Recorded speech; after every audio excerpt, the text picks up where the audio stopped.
we're flipping the script today. Now, I know you guys like the videos where you guys send me a bunch of questions because I'm a new wrestling fan and you like to get that perspective, but today I've got some questions for you guys, and this isn't going to be your normal, what's your favorite this or what's your least favorite that. I've got some questions that have just kind of built up in the back of my mind while I've been watching the WWE for a little over a year now at this point. Now, before someone comments, oh, you could just Google it, I like to ask my friends these questions. I like to talk about wrestling with people, and now I can do it through this outlet instead of just asking my friends in Discord. So yes, some of these I could probably just look up and somebody wrote an article about it like 10 years ago, but this is way more fun. So let's just jump into this. And as always, if you make it to the end of the video, I will give Max a treat. So if you want to see that, stick to the end. First question I've got, and this is something that has been proven not to be true once in a while, but it feels like it's pretty much the rule. Major titles never seem like they move on the weekly show. My question is, has it always been like that? Was there an era? Because I know you guys talk about the Attitude Era, you guys talk about Ruthless Aggression Era. I don't really know exactly where all these eras are. So if anybody wants to give me a guide on like eras and the years they're referring to, I just know them by name. That's about all I know. Was there ever a time where you genuinely didn't know if a title was going to move on a Monday night? You never see, like, you'll see title matches for the heavyweight title or the WWE title, whatever the undisputed one. You never feel like it's going to move. The only exception is the tag titles. Fairly often, if they move, they're going to move on a weekly show. But then also sometimes the mid-card titles, but that's not, I feel like that doesn't even happen anymore. At this point, it feels like the Intercontinental title is protected almost as much as the heavyweight title, and it feels like whenever I hear, oh, I'm challenging you for the title, I have this moment of, oh my God, this is going to be sick. I can't wait to see the match between these two. And then they say, we'll see you and do that match next week on Monday Night Raw. And I'm like, oh, okay. And still. So I don't know if that's just like me kind of like being a little too predicty, because I really don't like going into a match and be like, oh, I know what's going to happen. I do try to almost convince myself of something even that I know isn't true, just because I feel like it's more fun that way. But yeah, that's question one. Did it used to be any different? Just curious. Question number two is kind of specific, but I guess it kind of branches off, and maybe this could be something that's a little bit bigger. Recently, I've seen Ivar down on NXT. Now, if you think of Ivar, most of you probably picture the Viking Raider version of Ivar. For those of you who've been watching NXT recently, which is me now, I've watched it the last 2 weeks, no big deal. Dude showing up looking like a biker dad guy. He's got like the leather vest, short sleeve shirt, he's got blue jeans on, he's got no makeup on, just like the heavy beard. He's not being a Viking, but then when he's on the weekly shows, like the main shows, he will still wear the Viking gimmick. Now, I know he's injured right now, but that's completely irrelevant. How common is it for one wrestler to have two gimmicks going at the same time? Is this for two different stories, or is he eventually probably going to bring this new NXT gimmick to the main roster? And does that mean we're done with the Viking Raiders? And if that happens, what happens to Eric? I know he's been gone, but then what happens to Valhalla? I feel like that one kind of branched off into a few different directions, but I've never seen two gimmicks from one person before simultaneously on these two shows. Speaking of two shows, I did just watch TNA for the first time, and it's one that you guys suggested over on the Patreon. It was AJ Styles, Samoa Joe, and Christopher Daniels. A couple people I've never heard of before, but it was pretty sick. And then like a day later, I watched my first Eddie Guerrero match. He was going up against Rey Mysterio in a Halloween Havoc 1997 match.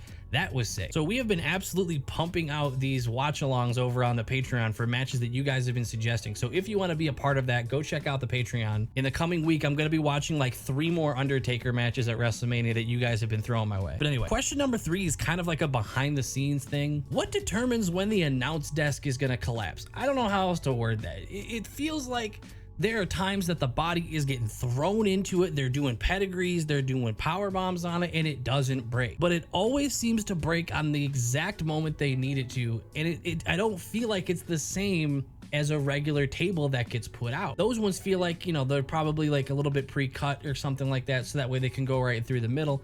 But that can't be how the announce desk works, right? Because you see Pat McAfee jump up and down on it doing the yeet, and so it can't be, right? There has to be something that the announcers do, right? Like I picture like maybe there's like a rod they can pull to like lose its support when they know it needs to be done. But that's a behind the scenes little thing that I have been wanting to know for the longest time. So if anybody knows that, maybe it's different in like different shows or indie shows. So maybe some of you have different answers, but I am so curious how they make it so the announce desk specifically collapses when they need it to. Question number 4 is another behind the scenes one. I'm really curious when it comes to the match choreography. How much of that is improvised and how much of that is the actual choreography? And a follow-up question to that is, who is making these matches? Is it like, are the wrestlers writing this themselves? Are they kind of, you know, in a practice ring, like doing like a slow walkthrough of what they want to do? Is there a professional choreographer that's writing all of this? Are some of the matches full-blown improvised? That can't be, right? There has to at least be some spots or something that's like, no, is that what it is? Is it like a checklist of spots and then how you get there is improvised? Some of you have commented on previous videos saying that you guys did some indie wrestling and you are, you know, a pro wrestler to some degree.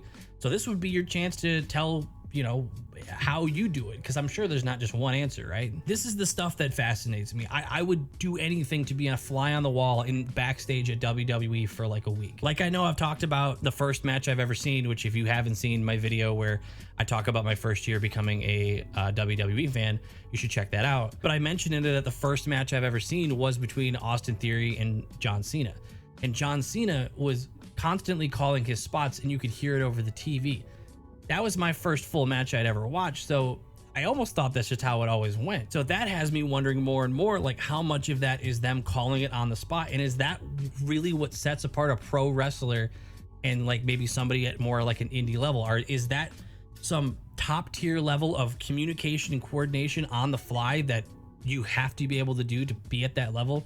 It's so interesting to me. I'm realizing how many of these questions are like behind the scenes stuff. Like this is the stuff I wonder about. Because question number 5 is, how much input do wrestlers have in their own storylines and their own like character development? Now, I feel like the easy answer for me to assume is, you know, you get in and it's very, you know, you're told what you're gonna be, because obviously if you had full control, you know, Stardust and stuff like that wouldn't have happened, right? So obviously the WWE or whatever promotion that you are working for is gonna have quite a bit of say, if not total say, in your character. However, I did watch that Bray Wyatt documentary, the one on Peacock, and it mentions several times of Bray going in and he was working on a new character and he was developing a mask or he was developing something. So at what point does it get to that where you are the one as the wrestler developing your character? At what point does the WWE look at you and go, hey, you know, let us know what you want to do? Like, or is it maybe not like that? Do you have to pitch it? Can that be shut down? Is there someone who can just do what they want? Like, theoretically, could Roman Reigns come back and want to do the big dog again? Obviously, you know, people wouldn't want that, but in theory, could he come back and just be what he wants to be because he has that much pull now? Which brings me to a part 2 of that question. Is there any influence that a longtime wrestler might have over a newer wrestler? Could they be like, hey, I don't really like their character, I feel like it's messing up my character, it's playing up a little bit too much on mine?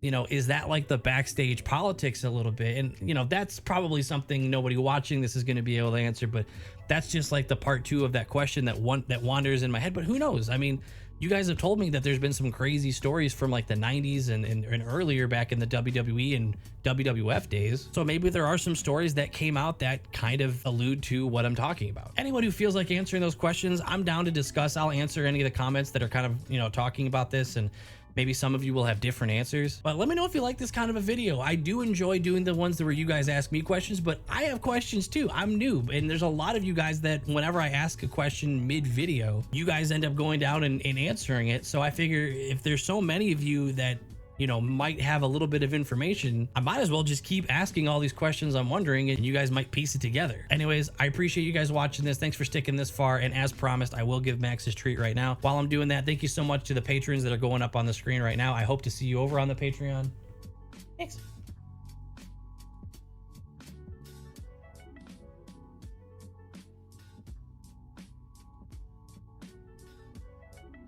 And if you haven't already become part of this community, make sure you subscribe. I'm really enjoying getting to know a lot of you guys and talking to you guys about wrestling. I'll see you guys in the next one.